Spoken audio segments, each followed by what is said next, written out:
For today's video mga boss, magluluto tayo ng pinangat. Kaya ayan mga boss, samahan nyo muna akong mamimingwit muna tayo ng isda na ating lulutuin na pang pinangat.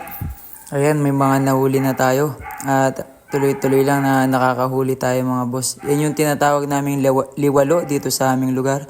Puyo naman sa iba mga boss. Ayan yung mga nahuhuli natin, mga malalapad dito sa Pispan mga boss dito sa probinsya. Ayan mga boss yung mga nahuli natin.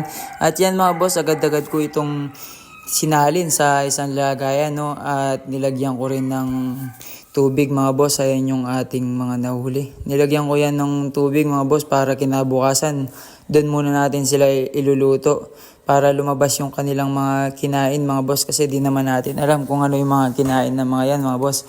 Pero maliliksi pa yung mga nahuli natin mga boss, bagong huli yan. Ay, nilagyan muna natin ng tubig yan. Ayan mga boss, kinabukasan, ayan, nilagay ko na sa ating kawaling maliit yan. Ayan, nagtatalunan pa, buhay na buhay, fresh na fresh yung mga nahuli natin na yan mga boss. Ayan, at nilagyan ko lang ng bawang yan, sa sibuyas. Naglagay na rin ako ng sibuyas dyan para pampasarap, at nilagyan ko rin ng luya kasi para pampatanggal na rin ng lansa at pampasarap. At nilagyan ko na rin ng paminta yan mga boss para sabayan na yan mga boss.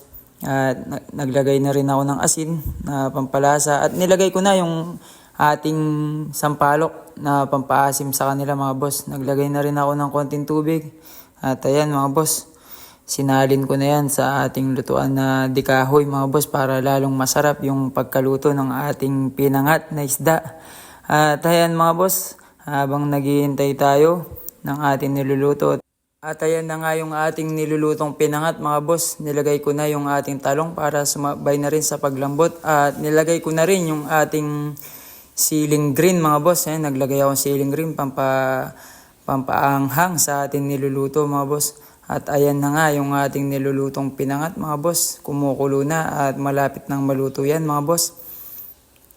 Ayan na yung ating niluluto mga boss. Inango ko lang yung mga pampaasim natin na sampalok mga boss para durugin siya, para lumabas yung asim mga boss. Ayan, at sinalin ko rin kaagad yan para lalong bumilis yung paglabas ng kanyang pag-aasim mga boss. At lalong sumarap yung ating pinangat. At ilang sandali lang mga boss, nilagyan ko ng konting suka lang yan. At ayan na nga mga boss, luto na ang ating pinangat na liwalo dito sa amin. Sa iba naman ay puyo mga boss.